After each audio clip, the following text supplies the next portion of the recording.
Welcome to the Promise Podcast, where we discuss how brands can deliver on their promise with a great customer experience and business impact.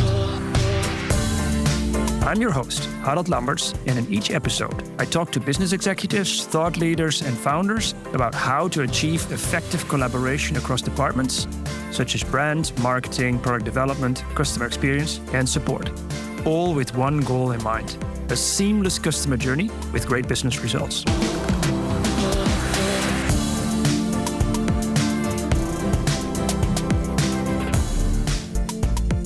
In this episode, I'm excited to welcome Jochem van Veer, founder and CEO of TheyDo Journey Management, as our guest for the show today. Welcome, Jochem. Thanks, Harold. Nice to be here. Good to see you. Jochem, before we dive in and do a proper introduction, I always ask our guests straight in. First question: what is your favorite brand that really delivers on their promise to you? Nice. I'll give you two, if I may, because I'm going to give you the first one that might not be known to many, which is a brand called Bluntstone. They make shoes, and my whole family walks on those shoes.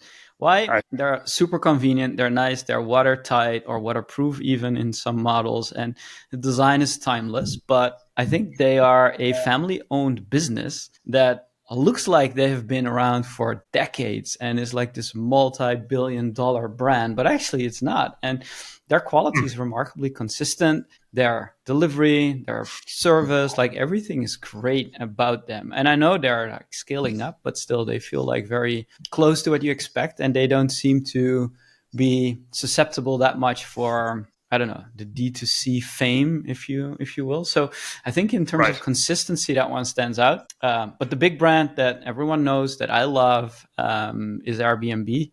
I've been a host myself for years, been a traveler for even longer, and it's the default platform. I look for places to stay when I'm traveling, unless it's for work and I just spend the night, but otherwise it's the default. And we've been to so many amazing places. We've been through so much shit, excuse my French also, and had so many different things that needed to be resolved along those ways that 100%, yeah. Every time I interacted with them, it was resolved quickly, swiftly, through the host, with the host, without the host, whatever.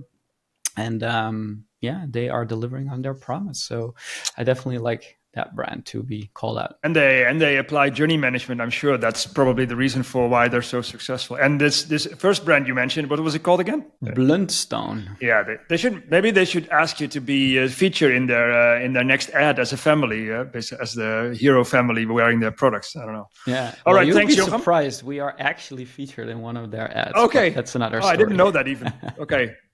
On Insta, I didn't even know that. Not on they don't do big brand media. No. Cool. Nice. All right, man. Let me properly introduce you. Jochem, originally a UX designer, moved 6 years ago towards service design as a freelancer before he started his own, or he did 6 years of freelance service design before he started his own agency in that. And by doing lots of customer journey maps, he realized that there has to be a better way than printing journey map posters on the wall. Which led him to found TheyDo Journey Management with his two co-founders. And now actually hard to believe this was just 5 years ago. So, of course, looking at the traction of TheyDo. Great to have you on the show, Jochem, as the founder and now CEO of TheyDo. Welcome. Yeah, thank you. Great to be here. Anything to add to that? In a nutshell, it's amazing how fast that whole journey went. If you reflect on it, but anything to add to that? Yeah, so for me, it's more like a continuation, right? The moment I graduated, I was already working as an entrepreneur, like a freelancer, right? I had my own studio and earning more than you could possibly get to join any agency or IC starter role. So I kept doing that for a bit. But when I ultimately did go agency side myself as a designer, I was actually in the belly of the beast, seeing how crap customer centricity was actually executed. And I was doing product design, right? User experience design. And usually when there wasn't any budget for research, we had to deliver the project anyway. So that was always a big frustration. And at some point I decided, well, let me create my own agency. I mean, that felt logical to me to actually do it in the better way. And then we realized, okay, well, the agency model, and not to do yours any harm, but the agency model is also benefiting doing more of this like one-off projects for different teams again and again and again. So great for revenue, but not necessarily the best for the business. And I know there's many different models, but doing customer-centric work always felt a little bit like repetitive. And again, starting from scratch, that we decided to build software to fix this. Yeah. And so I've been doing this for over a decade, if you will. So it wasn't like an overnight success. It's like step-by-step crafting and honing in. And it still feels like that today. It's actually good that you mentioned that, because it did feel like that, even from an agency perspective. A lot of those projects were also actually projects, yeah, and it wasn't a continuous way of working in that sense. And if I look now at what we do in our agency, is actually moving away from project deliverables to more like transforming to a customer-centric way of working. And I think that's what you're saying is actually was already alluding to that, huh? Not to take start and finish projects, but rather make it operational as a new way of working. And I think many organizations are now also realizing that this is the way to go, instead of outsourcing that work every now and then. More to moving and more internalizing that work with your tool, of course, TheyDo, but also by asking agencies to not deliver stuff, but rather help them transform into that way of working. So I do definitely recognize that that suboptimal way of working back in the days, for sure. All right. So Jochem, when we met in 2021, just 5 years ago, you just walked into my office and pitched the tool to us. And we were also doing a lot of journey maps on the wall, and also realized there has to be a better way of, after you present those insights, how do you actually act on those insights and on an ongoing basis, instead of doing this every now and then that we just talked about. And I've been able to watch it from close by, also working with your tool and seeing you guys operate. How do you look back on this this journey, and that organizations are now adopting this way of working? Every year, actually, you see increasingly that corporations understand that this more like cross silo or cross departmental collaboration is the way they need to go. Can you reflect on that maybe in the last couple of years, how you see that trend happening and where you see it going? Sure. In hindsight, it's always nice to to look at your own mistakes, right? And to think, what would you have done differently? But we came out into the market quite naively, right? Thinking about like, hang on a minute. Journeys are the cornerstone of all this like cross-functional decision making. So, okay, let's start by building software to do it better. And it was designed for the agency, not even for our customers. But eventually they took interest, wanted to have access and get the platform. So that was how we started. But it was basically a digital version of what you would do across these different teams. Great. I mean, a lot more structured and a more intuitive way than you would do on the digital whiteboard. But it was more of the same. But what we know today is like, it was always about the data. Was always about connecting it to your KPIs, making sure that you had near real-time or sometimes even real-time data into it. And now the next leg of this is having all your unstructured data into the mix. And that's where we used to rely a lot on the internal teams, doing the research, talking to customers, synthesizing, analyzing, aggregating, like all the different types of grunt work that are necessary to handle all the unstructured or the qualitative data. And that wasn't necessarily a data product that we built on day one, but it is part of the fabric now. So the notion of a journey, it's basically the context of a problem through the lens of your customer, through the lens of your business together. And then the next question is, what is the data that we're actually needing to make a good decision? So coming into the market as a workflow solution, as a methodology, was great. But where we are seeing the market go is that you all of a sudden have access in a structured way to all your unstructured data that helps decision-making and different teams to basically see things from the same side and basically decide, right? Not having two sides of things, but like decide. And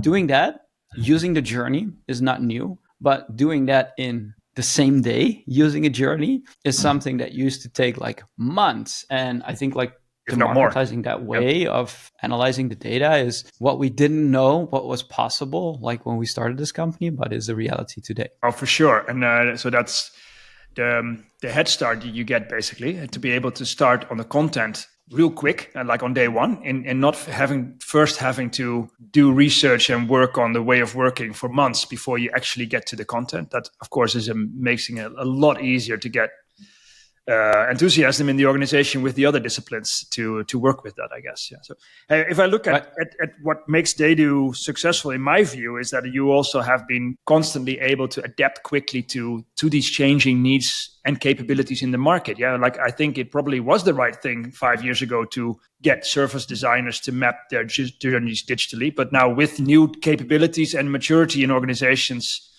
surfacing or appearing, I think what you guys have done quite really well is also respond to that quickly, adopting your AI in your journey analysis or journey mining that you just mentioned, but also elevating the tool away from just a service design practice tool to actually a decision-making tool. Would you agree on that? And anything you want to add to that? Like, because I think this is so changing so fast in terms of where in the organization this is being driven, that it's also super important to make sure that your product is kind of like positioned like that. Is that fair? Right. And where do you see it going from here?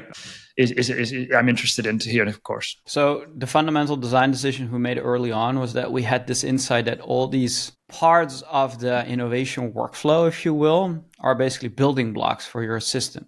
So an insight is a building block, a metric is a building block, a journey is even a building block, even though it's a container of all these different kinds of building blocks.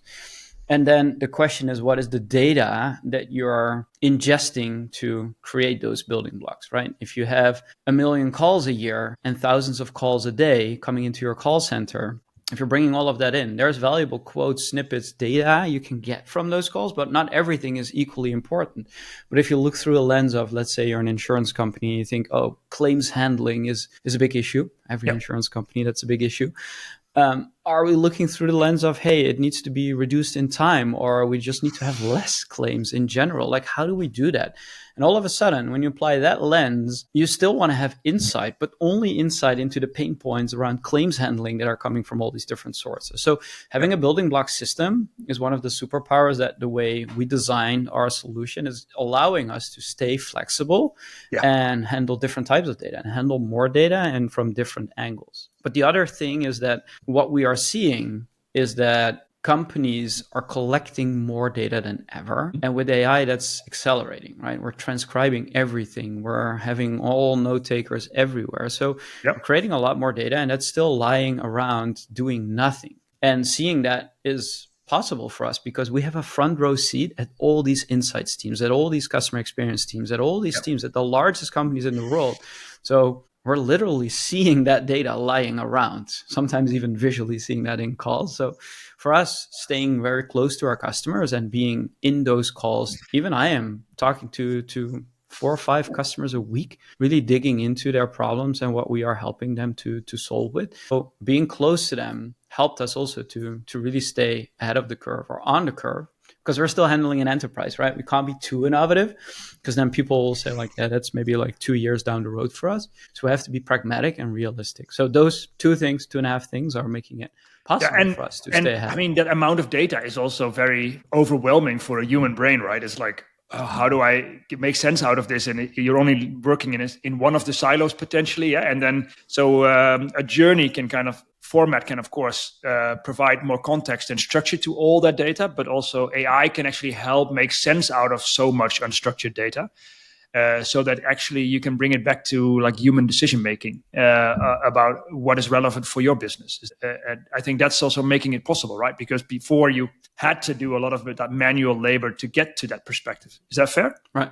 Yeah. So what we saw years ago was, you had to have manual tagging and systems to categorize, label, and organize the unstructured data. That's one thing. On the other hand, you had the structured data that, has today like being so commoditized. There's BI as a field, there's data science as a field, there's all these patterns and ways of basically visualizing and correlating and doing analysis on those data.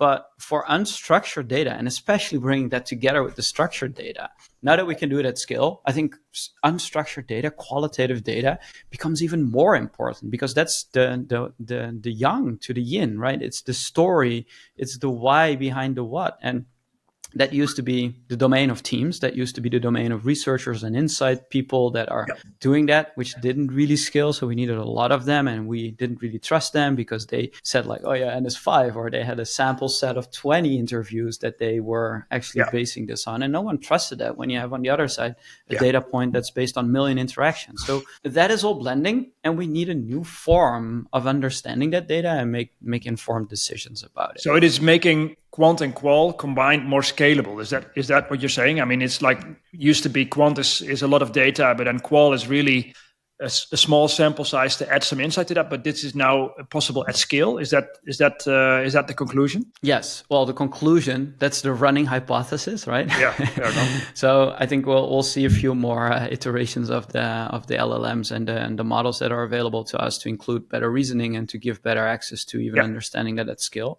But the thing is that we do want to know why things are the way they are. And we now can handle as much as unstructured data as structured data to get better answers. But still, I mean, even when I'm talking to a company like Uber, that you would say like have all the data in the world to make these decisions, they still go in and drive with the drivers and say, hey, we launched this thing. Can you show me how it works? Or actually observing them in action.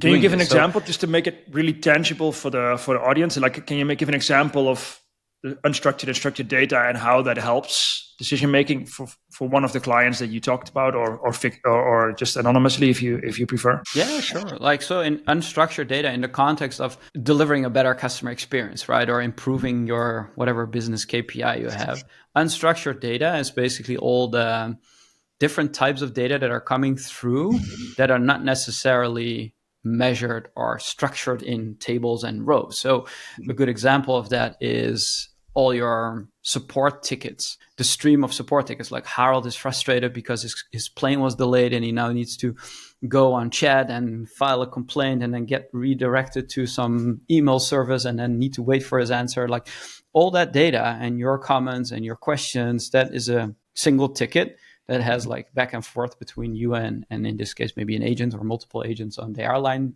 part. That's unstructured data. Well, there is some structure to it, but what you're saying is unstructured, because what we need to do from there is say, okay, well, how frustrated was he really? Was he frustrated or was he angry? And then how would we rank that? And where is this happening? Oh, it happens because he wasn't flying, because we canceled. Okay, that's part of his journey here in this experience, or his experience here in this journey. So that's one example of it.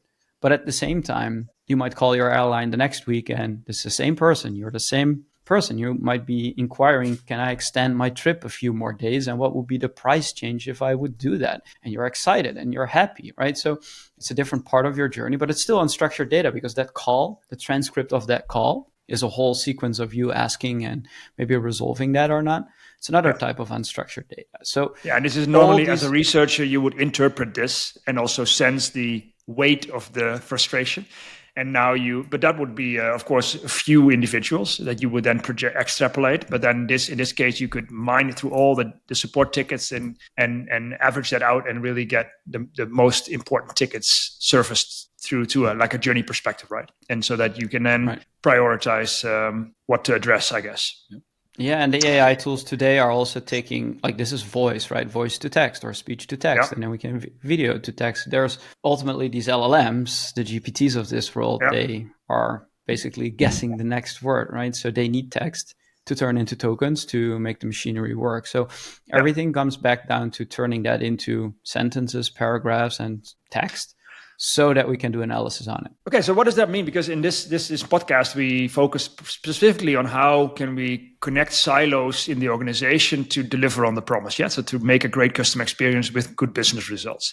So brand, marketing, customer service, online, all the departments, they too often still work in silos. And of course, it's complicated, we all know, but like, what does that mean? What we just discussed for who initiates this? And whereas before, maybe we know this was like service designers or journey way of working, and then we try to facilitate this kind of like holistic perspective. Now you're saying it can actually start from a burning business issue, and then just with data, and then start it from there. Does that mean also it's a very different starting point for who initiates TheyDo with journey management in the organization? Can you maybe reflect on that? How that's changing? Who initiates the whole journey way of working from this perspective? Yeah, so let's make a distinction between the way of working. Like you can be organizing teams around the notion of a customer journey, and you can have them be end-to-end responsible for discovering new pain points in that journey, prioritizing them, but also delivering solutions against it, right? So that's one way of organizing around journeys.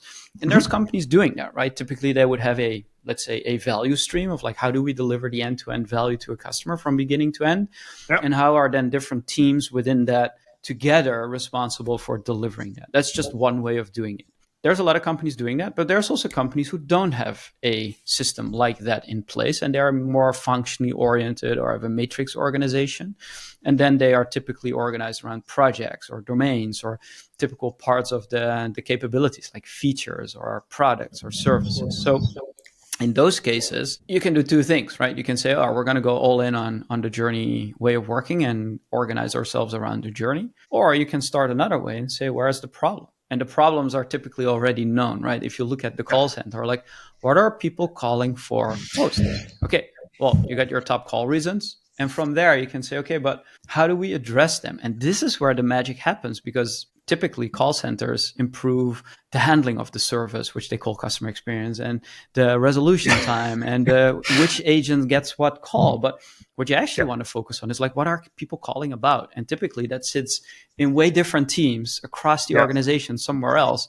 And they have roadmaps, they have backlogs, they have priorities. So they want to do different things than your call center gets called for a lot, which is a rising cost to you. So, if that is a big problem, the next question is, okay, well, what's the value of that problem? Like, okay, in this case, it's cost. Okay, we're spending millions and that should be less than $1 million. All right, so what are people calling for? And then we can make a business case for, in a particular experience somewhere else in a product, we need to make a change so that people don't call anymore.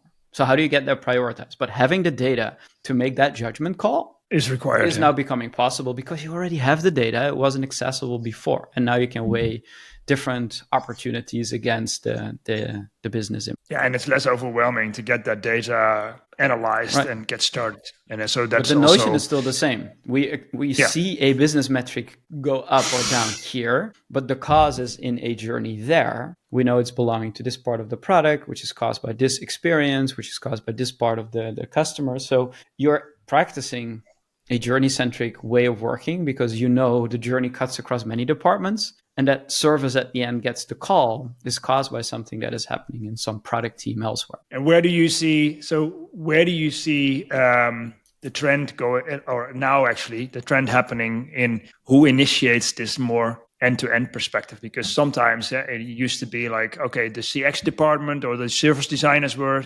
facilitating that. We've also seen examples where marketing realized, okay, we need to look at our complete journey.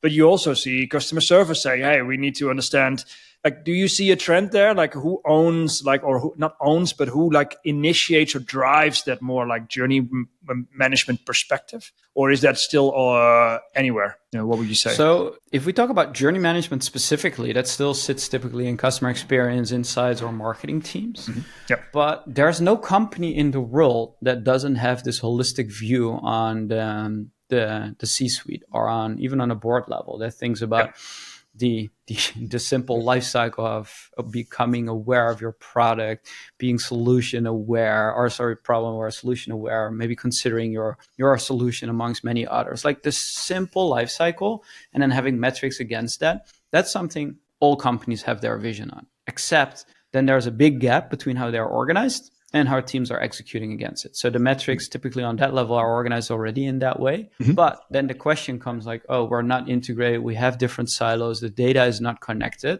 So, and then you go under the hood and look at what is actually the problem. It's not the data collection. In some cases it is, but today it's less so. We collect enough dots, but we're not connecting them. And then it comes down to this holistic customer experience function that typically sits in operations strategy or customer experience itself. That still is tasked with how do we create a data structure, a working model, an operating model around this that unifies the data in a better way so we can actually make decisions across these different silos. And do you average this out over data sources? We were speaking to Daniel from Zeotap recently, a CDP, and of course they need to know individual users to make personalized content journeys. in your case, I guess it is more important to also focus on the most common topics. It doesn't necessarily have to be a customer ID in that sense, does it? Or do you need that also to link patterns within for a single customer, or is that something that is more long term? How do you see that? So I think you need three things here. So one is understanding your data through the lens of a specific customer, right? If you take the CRM lens or the CDP lens, specific CDP customer, lens, what is Harold doing on the customer ID? And how can we personalize the experience for him or her? Yeah. Yep. Yes, and there's all these personalization and journey orchestration tools to do that and help you to achieve that. So then you want to look at your data through the lens of your operations, like what is business performance like? Yeah, and what processes do we have in place to make that's the operational excellence? Operational excellence, the efficiency, etc. Right. And then we have the lens of okay, but how do we blend these two? And then you come into the notion of a journey, because then you think about, so a customer journey could be like an individual journey, but when I talk about a journey, it's more like an experience, right? It's a collection of all these different journeys together. Define how do people onboard for the first time when they create an account in my bank. Yep. Okay, how do I open an account? How do I onboard? How do I do my KYC? That is the end-to-end journey, if you will. Mm-hmm. And then we're interested in understanding our data through that lens. And that there's Harold who gets, a link to do his identification through an online tool. And then there's Jochem who gets a link to make a decision. Well, that's the personalization angle, because we know people like Harold prefer to do it online and people like Jochem prefer to have a choice, right? But still, in that onboarding, I need to do X, Y, Z. So you want to look at the lens of customer ID, you want to look at the lens of journey, and you want to look at the lens of operations. And you want to also bring that together in a unified view so you can have all. That's the holy grail. I don't think anyone has done that. Is there yet? No, we're getting there. But all have value to the business and understanding it through different perspectives. So decision-making flows better. Yeah, I like that. We also get that question a lot, of course, about, what's the governance that you should have if you have journey teams, and who needs to be in it and who decides what? And of course, very valid questions, because you're changing your way of working from more vertical to horizontal, at least the collaboration and orchestration of it. What we often say is if you really own the journey, you should also balance the commercial aspects, the operational efficiency, and the customer value. Right. Do you see any companies doing this really well that have really mastered the right setup of teams and governance structures that say, okay, this is how you continuously improve that end-to-end journey on those dimensions? Or is that still very there's still a lot of variation in how that can be done? Or do you already see some trends where some companies are doing that really well? What works as a success factor for this? Yeah. So there are companies that are in principle organized around the notion of a journey. They don't necessarily have product or services. They have journeys. And sometimes they call it differently, but they have journeys. So examples would be Airbnb. It's a great example. Nissan, who are organized around value streams, is another example. So there's a lot of energy companies who also think about organizing around journeys, and they don't have any specific product teams anymore or service teams anymore, but they all are cross-functionally organized. But you have to be intentional about it. And this is the thing that I dislike most about the larger enterprise, who owns what, right? That's the first question, but it should be the last question. Yeah. It's about, how do we organize our data? How do we organize our decision-making? How do we organize our delivery so that we can actually maximize revenue growth, that we can maximize customer retention? Okay, this makes sense. Okay, so who can actually own this? And what we start with is I'm a product owner, which is a tedious word already. I know. I always hate a journey owner. So now I make the decisions, right? And that's the worst that you can have. But that's because the word owner is actually implying ownership, which is very important for many people in an enterprise organization. But it implies career development and potential and all the little things that people really care about. So I'm not a big fan of starting with the word ownership. No. But it has to be done. So it's a necessary evil, but you need to use it as a tool. Yeah, but I really like your point around it being the last question rather than the first one, because you first need to have that end-to-end holistic perspective and understand where you collectively want to go. And then say, okay, if this is then the way we get there, then you know, okay, these are the things that we have to do. And then you can say who's going to own each piece. And because then it's more ownership for delivery purpose and not for power purposes or or decision-making purposes in a political way or any other reason.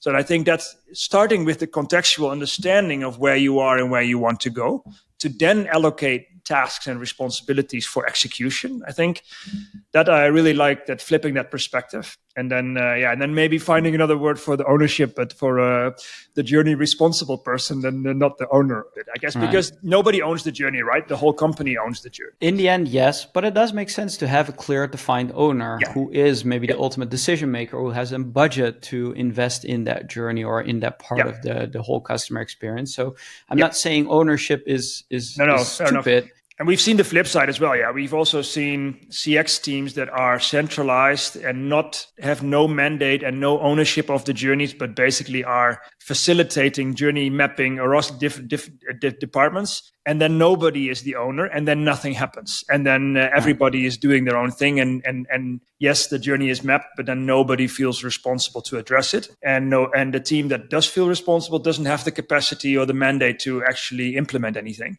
So I think also that formalizing ownership or at least responsibilities in the organization can also really help get traction with this work, I guess. So and defining the outcomes for the different journeys is another way to do this, and then define them in business terms, right? It's like we want to maximize growth from this one, or we want to retain all the customers that are part of this experience or the cohort that gets this experience. Like those business terms, those business outcomes, if you can assign ownership on that level, I think you're doing it right, because then it's like, how do we get there? From a business perspective, you can talk about customer goals in the same way, but that is usually a better way to do it. And then you realize, oh, these are the journeys and these are the teams that we need to get the job done. 100%. Do you have a good example from any of your clients or conversations that you've had that have done this successfully, how they can tie journey opportunities to to real business outcomes in the end, and how those are being governed? Is there... And this is maybe also like the pitfall to eventually think like there's just one big cascading tree structure of all these, I don't know, business outcomes, journeys, and all working in beautiful existence. Like it starts in pockets in the organization to be truly customer centric and have a closed feedback loop. And I think that's maybe the misconception a lot of people have is like binary decision. We're going to be customer centric or we're not. We're going to be journey management or we're not. No, it's about how do we align our business outcome with the customer outcome in a smart way so that we can put our resource together. Like great example of Nissan again. They have the value stream of buying a car. Okay, so many different teams, from marketing, from the digital team doing car configuration, from the sales and finance team helping you with the proper financial solution to buy the car. Like all these different teams working in tandem to deliver that end-to-end experience, which also doesn't happen in a whim, right? You don't go on Insta and get distracted by this ad and all of a sudden you're stuck with a Nissan on your porch, right? That doesn't work. No. Like that. So there's this time that goes by, and the ultimate outcome is get through the funnel, make sure that whoever starts also converts ultimately to a paying customer or a purchasing customer. But I think that's just the way business works already. It's just a better alignment between the different teams on making sure that for the customer, there is like one experience. I'm buying a car. Yep. But for all these different teams, like there's no bottlenecks, there's no friction, data is shared between them, decisions get made swiftly. If the car configuration has less options, that has an impact on the conversion rate for people applying for a new loan, for instance. Okay, great. Well, this sounds like nirvana, right? But that's the way to think about it. And many businesses are already in a way organized like this, but there's so much friction between teams, between decision-making, causing a lot of delays that you want to get rid of by having just a better structure using the journey for your data. Yeah, but also you're saying, all the companies are running trains. Like nobody has the luxury of resetting the whole organization and restarting from scratch. So I think it's also saying, okay, it's completely fine to start with a specific journey in a specific proposition and then grow it from there, instead of having this idealistic, perfect cascading hierarchy of things and then get started, which is almost like is like an illusion, I guess. So it's more of when that works, that works well, is like when it's only a customer experience program. Because from a customer experience angle, you can perfectly design the best organization journeys, and you can have all of that. Yeah. But it doesn't translate to reality, because then you have your model, you have your rituals, you have your idea about the whole like structure. And then all these different teams have their own ways of working and ways of prioritizing and looking at the data. And then you end up with like a version of reality there, but it's not integrated in the way you work. And they don't care really, right? I mean, it's like as CX or service design professionals, maybe that's what your passion is about. So you care and you're motivated intrinsically to get this way of working live. But if you don't show why it's useful in the day-to-day work, then other disciplines don't really care. But so this example that we have worked on also with a bank to fix customer service calls and address issues in the journey, leading to a significant cost saving, then of course people in customer service and other teams are also alert, because they're like, hey, this is really working, and then they care because it helps them achieve their targets and their KPIs and address their business issues. Right, and the only thing that team did differently was understanding, hey, there's this whole journey from A to Z. And we're measuring at the end, things are not right, but we need to fix it at the beginning, and it's a different team. Yeah. Actually, that circles back to your point that customer service is not about just optimizing your operations there, but actually understanding what is triggering it and addressing the why are people calling, because then you actually probably have to be in marketing campaign or in maybe in the online interactions that you've had that are triggering you to call. Yeah. So it sounds like a no-brainer or so obvious if we discuss it, but the organizational complexity is probably causing people to focus on their own efficiency, because otherwise it's so complicated. But with this unstructured data, you can actually make that feasible. Is that fair? I think the problem was that, let's take the last decade. What I've seen shift is that we invested a ton in building insights and research teams because we wanted to know why customers do what they do.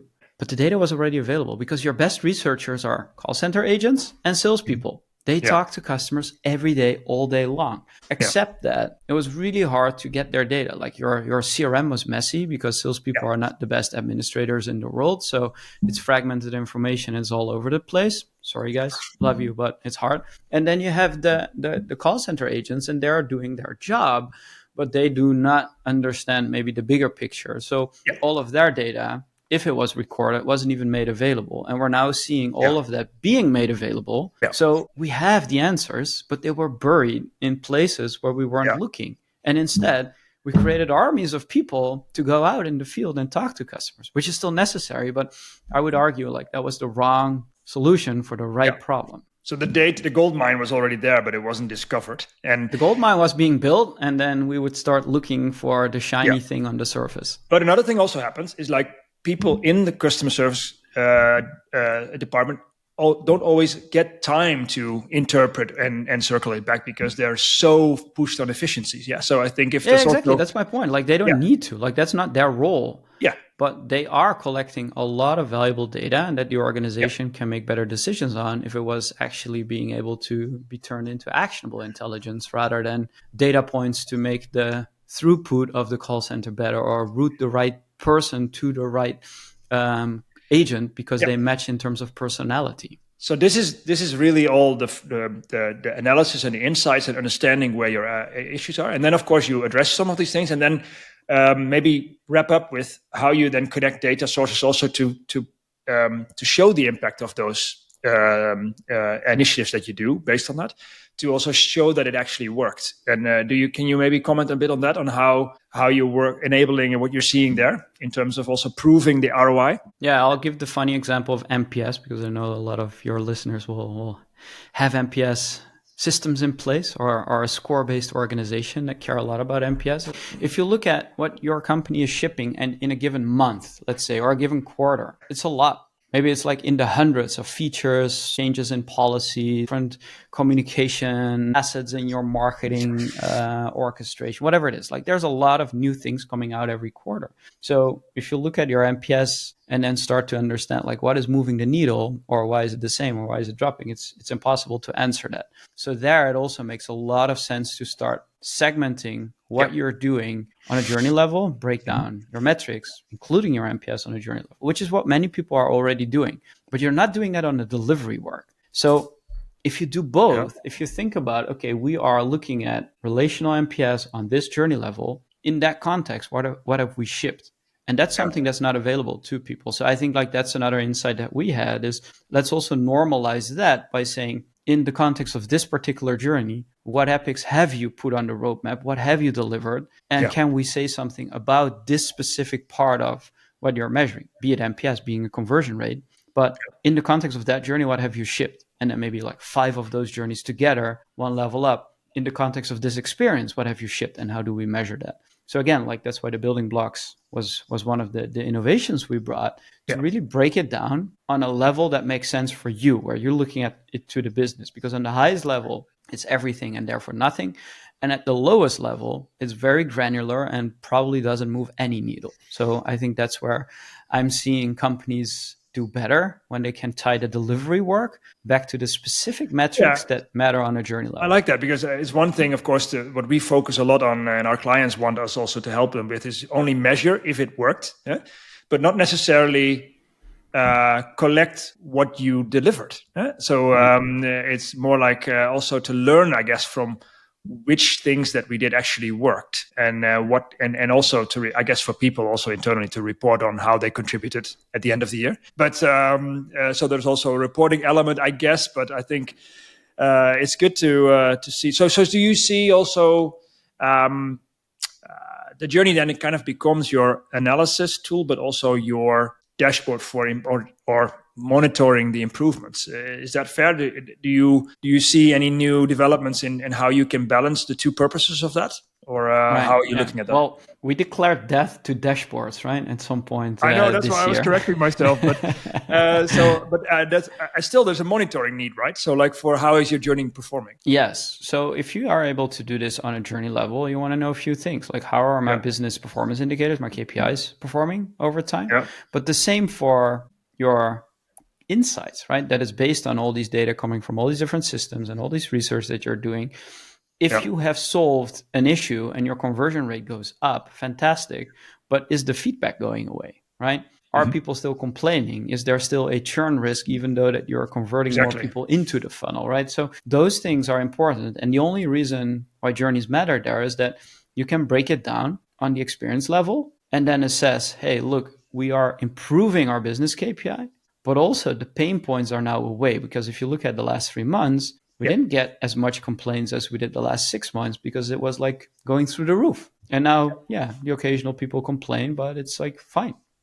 And I think that is the missing piece to this, to really make sure that dashboards are on a journey level living. It's more like the living, breathing, dynamic, interactive system that is working for you and with you, rather than having a static dashboard that is a snapshot of what was behind us. Yeah, and then you're looking at the scores, which might be good, but you don't know the context of those scores. And then you don't really know what you're actually looking at. Wonderful. All right. Thanks, Jochem.